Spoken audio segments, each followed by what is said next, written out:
Welcome to this series of podcasts on the beauty and power of liturgical art. Created through the Chichester Workshop for Liturgical Art and our associates, we explore how God reveals himself to us through the material world, and how we, as a union of matter and spirit, can worship God through works of material beauty. Welcome everyone. I have with me Jim Blackstone, who was my apprentice for a number of years and is now working with Martin, one of my previous apprentices, now a master iconographer and mosaicist and wall painter in his own right. I want to talk today with Jim about the process of training to be a liturgical artist. So first of all, how he trained, and then as a teacher of others, principles of effectively passing on the experience that he has. Well, welcome, Jim. Thank you. It's great to be with you again. So perhaps if you could outline for us your own process of learning the art in general, because I know you were a portrait painter and a very good one, and then you developed your skills as a liturgical artist. So could you summarize for us your own learning process? I did portrait painting for a short time and really enjoyed it, and moved on to other things. I've done a reasonable amount of studying of theology in the academy, and that informed painting a lot in iconography. You're being rather humble. You did a doctorate on Gregory Palamas. Yeah, and that must have informed your... That's how we first contacted one another, right, while you're doing your thesis. Yeah. And that sense of the determination to work through complex and difficult times and materials has been vital, I think, to when you're left in a position of benign neglect. Not that you ever did this, but in the sense that someone's got to stand on their feet at some point, and they have to be able to sink or swim. And that PhD gave me that experience that flowed through into the processes of learning iconography in a very healthy way, I think. That's interesting. So you use a phrase, something to do with finding pattern or simplicity and complexity, which is, I suppose, the role of doing a doctoral thesis, isn't it? You amass all this information, but somehow you've got to find a pattern in it. Well, and I think it doesn't come straight away, and I think that's one of the key things. You just got to battle away until the ground clears a little bit, and you see the simpler form. Hard work, hard graft. Hard graft, and keep at it. And one of the great qualities to encourage, I think, is endurance and persistence. It's not the only quality that's required, but it's a central one in probably most, if not all, endeavours. And it's certainly one that transferred anyway from that period to the period then of learning in your studio and under you in those years. So just to keep it clear, so you basically taught yourself. I don't like the term self-taught, but you organised your own teaching as a portrait painter. Tell us a bit about the pros and cons of that, how you taught yourself portrait painting and the strengths and weaknesses of that. Yeah, a while ago. So I was much of my time in secondary school. I was painting in the art room, and then I did an art foundation course for a year. Oh, right. Okay. And then I had a time doing other things, and then I came into portrait painting. I think the skills of the technique of painting you can pick up from here and there, from books, from people, from various means. The ways in which to get that work seen are hard, perhaps, to find. So it's almost as though so much effort goes into creating and developing your creative capacity, without much left over to go out to galleries and whatever to try and get people sufficiently to see it, to buy it, to make a living. Interesting. Yeah. That's one thing I've learned I've had to include in the 3-year part-time course that I teach, is the business side of things. And particularly for liturgical art, people have a tendency to think, because I'm doing it for God, I don't want to have money, filthy lucre, as my father called it, involved. But I said, well, that's not the point, really. If God has given you gifts and you've spent time and money often training, it's useless if people don't know that you're there, if you're available. Yeah. So I think it's much more of making it clear to people that you are available. Call it advertising, promotion, it doesn't matter, but that's what you're doing. It's part of your service to Christ and to the church and to the wider world. It's not self-promotion, it's promoting your gift or the objects that you make. Yes. Yeah, I mean, in a sense, it's a bit analogous, a bit like a priest to get out there and to be seen. Yeah. So why? Because in that way they can fulfill best their ministry. But another thing I remember you saying regarding the finances was, we need enough to make the next icon. If we want to be iconographers and continue to make them, we have to have the means to do that. Otherwise, you've got to go and get a part-time job to pay the bills, and you're painting less and therefore developing less. Okay, so you did your 1-year foundation, you were painting, that's been part of your life. You did your doctorate, which is a form of art, gathering complexity, seeing patterns. And then what's the next stage toward studying iconography? You contacted me, didn't you? And could you go through that a bit? And specifically, if the experience that I had, I was working in London. I went out to live in Wales, and I was painting there. I was doing some landscape drawing studies and so on. Making your own paints, I think, weren't you? Your own charcoal, anyway. And ink and all that kind of thing. And then, but I had your book, the techniques of icon painting and wall painting, and some equivalent title to that exactly. And I started working through that, and it was in working through that I made contact with you, and you gave me some of your time, and we met, and I wanted to know whether, in your judgment, I could make it over time as a professional, making a living out of it, and because that was important for me at that stage. If I was to commit, did I have the requisite skill, and also whether you would teach me? And so we had discussion about that, and then you took me on as an apprentice, and I would come over every few weeks over the Cambrian Hills and through into Shropshire, and we would meet at a designated time on an agreed basis, financial basis, in your studio, and I would take from that hour an enormous amount that I could then work through into my next work and towards the next time of meeting, and then eventually through various occurrences around your and Martinelle's time in the studio, you invited me in to the studio in Shrewsbury, and that's the real place to learn.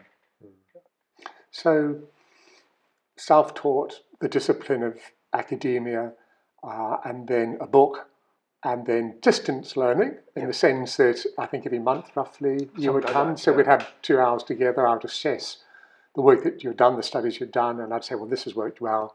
Do these studies to develop this weakness. And that went on for how long before you actually moved into the studio? I can't say. It would be a year, certainly, yeah.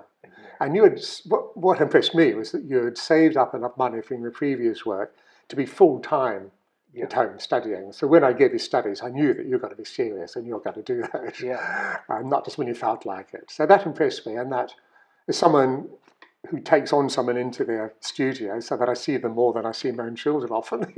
It's important that I'm investing my time in someone who's proven to me that they're going to be serious about this and not wasting my time and their time. So that struck in my mind. Same with Martin when he approached me. Sometimes I have one-sentence emails from people, can I study under you?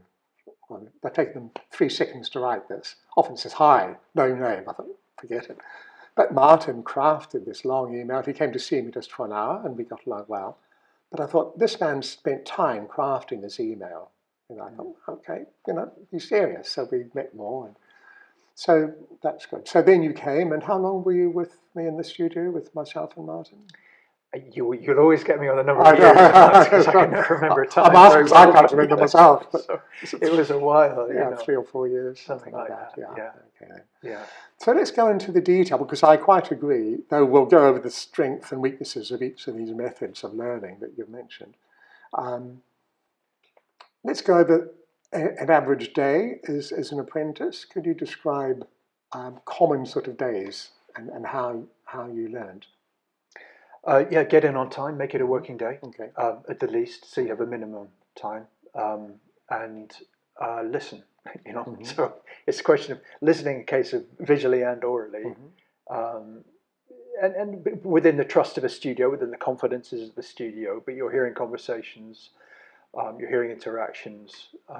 Respect one another's time, and could you tease that out a bit? What do you mean by that? Yeah, I think if I've worked as a teacher for years here and there, and I know how much energy teaching takes, and I know how concentrated that energy is upon another person, and how draining that is at the end of a teaching day.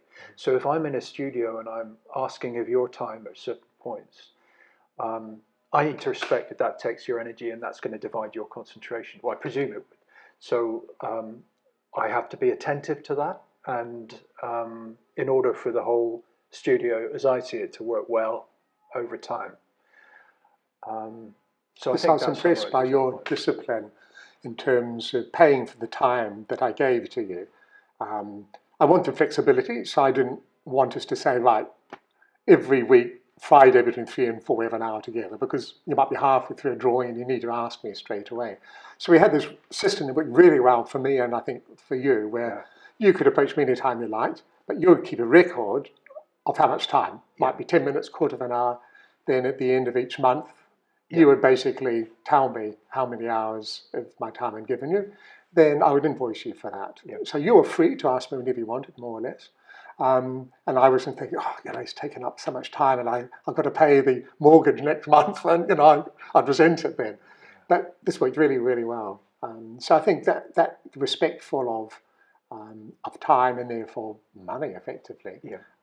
Concentration, we were talking a bit earlier today, weren't we? How you might only take quarter of an hour of my time sitting down discussing something, but it might take me quarter of an hour to get back into the mindset of the icon or the fresco mosaic that I was painting. So one's got to understand that larger, expanded time taken up. I mean, I was thinking back to when I was teaching it took me a number of years before it would be only a quarter of an hour before I could get full concentration back. For someone who's less experienced than you are, I think if they're trying to teach interspersed with their own work, it could take them a lot longer to get back into that mindset too. So could we talk about the pros and cons of each of these methods? Both you and I have experienced of learning, so being self-taught, books, intermittent contact with your teacher, the studies in between, and thirdly, apprenticeships. Could you tell us the strengths and weaknesses of each of those? Yeah, I mean, teaching is something to be, between person to person, is something to be honoured, and I would hope for this if I was working with students in the past or howsoever, as much as I would expect that a teacher teaching me would also honour that. And there's quite a lot of things that don't need to come into that. So I can be working through a book, making any number of mistakes on basic material stuff that I would never have needed to work person to person really on. It's sort of basic stuff. Get it wrong. How to do gessoing, how to prepare wooden pen, how to grind pigments. Right. Get it wrong a first time. Don't make the mistake the second time. Move on. That kind of approach, because you can do a lot of that with a book. Okay, second time you get it wrong, something, whatever. But that's the point. You need to make the mistake, but you don't need it to spend the valuable time, which is expensive on both sides, if it's good, with another person on that. So books very useful, I think. Long distance learning encourages independence of learning, and it gets a sense of discipline. Am I really focused on, am I able to do this when I'm on my own and I haven't got the immediate support of someone in the studio? Do I still have that focus? So it's a useful test. And then moving into being with someone on studio, where you've got the wonders of community, it's just such a joy, to be in that environment and doing something that you each love and learning and sharing just in ways that you don't perceive or think about, but you recognize in retrospect as being something that you've gained through studio life. And my experience of feedback from yourself and Martin and others of the advantages of an apprenticeship is you're learning not just skills, but also the manual skills, but also the skill of communicating with potential commissioners, the finances, how you cost things. I remember when I was costing things, sometimes I'd call you over and say, I'm doing this fresco, this is how I've costed it, these are all the things I had to take into account. So it's more holistic, isn't it? It's not just making things, it's the whole culture surrounding the making of them. That's great. Yeah, and taps into that question of what is a liturgical art as well. A question we're raising here in just a workshop, all the time. With respect to try and disseminate what's happening here, and hearing that in conversation, in manner, in commitment of life that shows through every aspect of a person at some point, or that sense of where is the icon placed?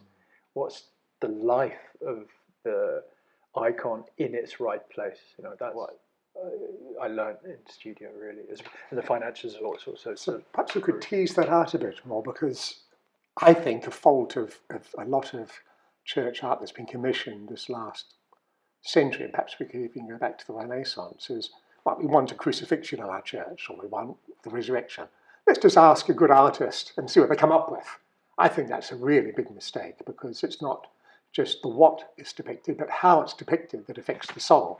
You know, one could sing the Psalms with rock music or do them with Gregorian chants, and they have a different effect on the soul. So the form, the style, inverted commas, is, I think, just as important as the theme. So could you tease out a bit the importance of specialised training in liturgical arts? And here I'm not just talking about panel icons, but wall paintings, singing, of course, though that's not our thing, the visual arts in general. So can you say why it's important to get some sort of specialised training in liturgical art? Let's just say someone's done a master's at the top art school in the universe. Is that sufficient, or do they need to learn new skills or new attitudes? You're talking earlier about the whole way of life behind a good liturgical artist. Its art belongs to the sanctuary, which doesn't answer the question, but it places. Could you tease that out a bit? It places that an answer to the question, I think, in the sense that it's an art that serves the life of the church being that community which seeks its end in union with Christ through the Spirit,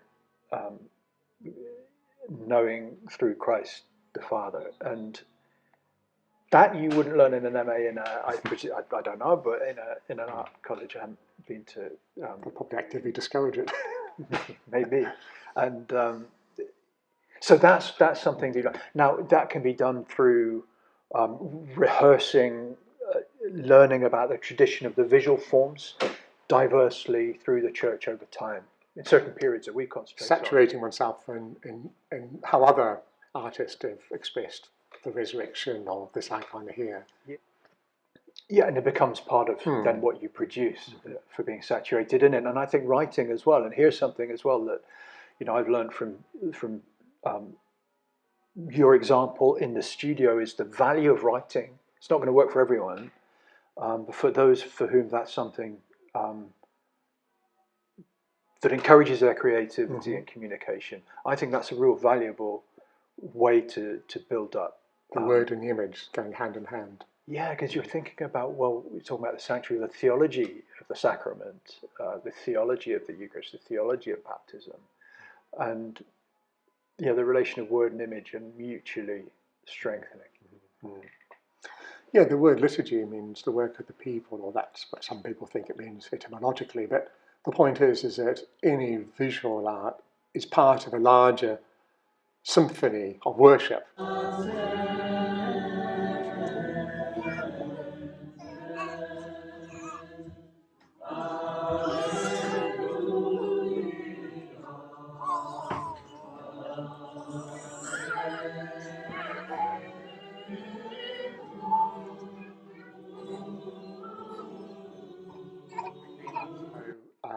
You might have a symphony where individuals do a bit of improvisation, but still that improvisation is within the whole. So I think this is one of the things that would distinguish a liturgical artist from the average modern artist who just wants to be different. Creativity is often defined, I think, falsely as being different from other people. So a liturgical artist is there to serve Christ. And because you're you and I myself, we would express the same things in different ways. So there is variety there, isn't there? But it's not egocentrical. If I could pick up an example of that, actually making in the studio, we had a temporary studio in Chichester Cathedral in the North Transept last year, and I was working with Martin there, and three of us were working together as part of that project. To hear the music, you say singing is not our thing, and that's true in the sense we don't do it, but I mean, the sounds of the studio as well, but to hear the music from Charles Harrison, Tim Raval, this wonderful conversations also about the music, and then people coming in and offering their prayer or their interest aside from prayer and what we were doing, depending on their own what they came with to what they saw. That seemed to me to feed into the work, to hear the liturgy of the cathedral, to be participating in it even as we continue to do our work, that seemed also to, all of this fed into the work, and that made me realise the value of the context of, say, the studio as distinct from an art college too. That's why it's fundamental that a practicing sacred artist actually lives the life of the church. I often say to my students, live the life of the church, go to the liturgy. And gradually you will find, also through your own prayer life and spiritual reading, that the music of heaven will grow in your soul. So when one is painting something, I would say in an icon this size, you might make about 1,000 different little decisions. What colour, do I put that line there or there? If one doesn't have the music of heaven in one's soul, and all sacred art must reflect heavenly life, it's not just out of nothing, it's a reflection of heavenly life. If you haven't got that heavenly life in one's soul, these little aesthetic decisions have got no prototype to refer back to. So you're just left with chaos, basically, just hoping for the best, which isn't enough. I often think that when we hear live music, we hear it once and that's it, unless we record it and play it back. But a visual art, it's there the whole time. So we've got to get it right, because otherwise we're singing out a tune and forcing people to listen to it day in, day out. Yeah, right. I like the way you say gradually as well, because it is a gradual process, isn't it? And that is a real encouragement to patience for the artist in those early stages where everything seems to be, particularly for gilding, for a lot of people, who stuff just goes crazily wrong, or the painting doesn't quite work according to their own inner experience that they have, but they can't see that registered in the material product that they're making, and the way that those come together gradually over time, that sense of just waiting on it, persistence again, I think is valuable. Yeah, perfectionism can be a real enemy, can't it? Yeah. Really. You want perfection, that's not possible, but on the other hand, perfectionism is really distracting, I find, because you're too aware of one's own stress and not of the work. Yeah. So we've talked quite a bit about your own training. Could we turn that round now? Now that you're beginning to teach people, could you describe some of the teaching you're doing and some of the lessons you've learned about how to be a successful teacher, whatever term one uses, facilitator, whatever term one uses? So I know you're teaching some students in Bethlehem by Zoom. Could you talk a bit about the pros and cons of that method and why you have to do some of this by Zoom? You've been there once in the flesh. Could you tell us a bit about that? So yes, there's weekly teaching to a group of iconographers in Bethlehem by Zoom because of the practicalities of travel. As you say, I went once for a couple of weeks. Had a great time. We made a large wall painting together there.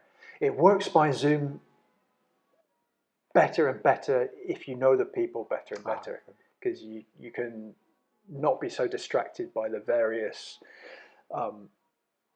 small things that goes wrong with the IT and so on, or you can't quite see someone none of that distracts, because you know what's at issue. You've seen people's work over time. You've seen it develop. You know what habits are growing that might need to be reined in a little bit because they're going the wrong way. What habits are really expressive, potentially, of something extraordinary in an icon's down the line. And the Zoom also is based on seeing images of the work, so that helps.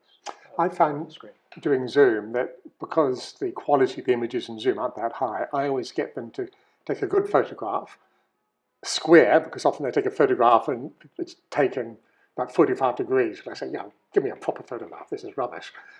So a photograph in front of me on the screen is really helpful with Zoom. So I'm actually looking at high quality resolution. So how do you deal with colour? Because that's something that often isn't transferred very well through digital. I avoid where possible to teach by Zoom with colour. You've got to do it. Yeah.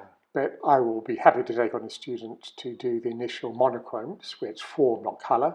But I'm very reluctant to teach colour by Zoom. If I have to do it, I limit the pigments that we use.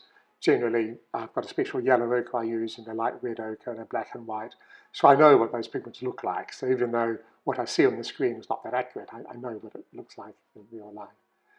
Okay, so you have every week, how long, an hour, 2 hours? 1 hour, okay. So that, but now you've been taking some short courses. You've had a mini apprentice here. Could you tell us a bit about that and what that experience has been like for you as a teacher? Yeah, starting here in the Chichester workshop. We're here in the Malt House in South Harting. I'm working daily alongside Martin, and on the back of this icon behind here, we've got a cross that we've had 3 people in to work on to date. So this is Martin's commission, and I've been working with 2 apprentices who've come for short periods on gesso and on gilding. About a month each, roughly? A little less than that, 2-3 weeks. Okay. I mean, really short. But we're thinking to build up towards longer term over time from the inception of this project only in February this year. It's been a joy because it's been working in a vibrant studio, and teaching's teaching, I think, because I've been teaching in the past. You're working at different levels. Mm-hmm. You're working on the level of what's going on with the minutiae of the surface quality and so on. You're working with where's this person really going? Where are they heading? What's their future that they're calling for, that they've expressed, that you might know some avenues that they don't yet know of. Every day you're thinking, how is this person going to flourish in this environment? And that informs a bit like you were saying about the 1,000 decisions you made. You've got this underlying vision, and that underlying vision forms. So with teaching with a person, you're doing lots of little things. Okay, we'll have to start that again, or do this, or can we do this another way? All the time, you've got this underlying vision of what can we best do together as a studio in this period, but where can this person best flourish down the line? And it's maybe quite pastoral, isn't it? Very much so, and making connections with that person. I may not know, but I may know someone might be able to develop this skill of that person, or this insight of that person. So that's how it works, and I think that's universal to teaching, and I think it's universal across age groups. Interesting. So you've got to obviously have enough proficiency oneself as a teacher in the skill, but also these are psychological training there, a pastoral training where you're sensitive, and each student is different. You can't apply the same system to them all. So these are listening. It's all listening. Everything's listening. Yeah, interesting. Yeah, and giving people the space, isn't it? Okay. Yeah, could we tease that out a bit? Because I know sometimes I've been too particular about detail and haven't given the people space to make mistakes. Could you talk about this balance of being directional enough so they're not wasting time doing something and you could show them how to do it in 3 seconds and then save weeks? On the other hand, not over-directing so they don't have freedom to find their own way. I mean, my sense is inculcating in a person, if that's the right word, if that doesn't sound too controlling, but or encouraging in a person a way of working so that they are not frightened by the next step that needs to be taken, that they're not defeated by a failure in some way, and that they have within them the resources, they know where to go to keep moving, and that they don't stop, they don't go back, and they keep moving. And so over-directedness can be good if someone's suddenly got the frights a little bit. Okay, this is what needs to happen. You're just kicking them out of they're falling into a hole, you've got to get them out of the hole. Yeah, they've got a bit lost. Oh no, what's going on? Right, okay, here we go. And then they're on to the next bit. Then they're over to new space. Fine, they're keeping going. Space is when someone might think, or they're professionally trained in something else, they can do this. Okay, give them the space. Let it go wrong. Fine. It may. Then things you can come back in later and say, all right, let's work on this together. Let's and see, and that builds up. Or it may go right, and maybe they're one or two. I mean, I've taught people certainly in the past who absolutely brilliant. They just want to be left alone. Just don't interfere because their learning is best done by them. They're fiery, stars in the firmament. So. But they also will sometimes need a sense of people around them too. So. That's good. Right. Is there anything else you'd like to cover about either being on the recipient side of learning or the other being a teacher before we finish? I think in terms of that sense of, we talked of complexity coming through to simplicity. Mm-hmm.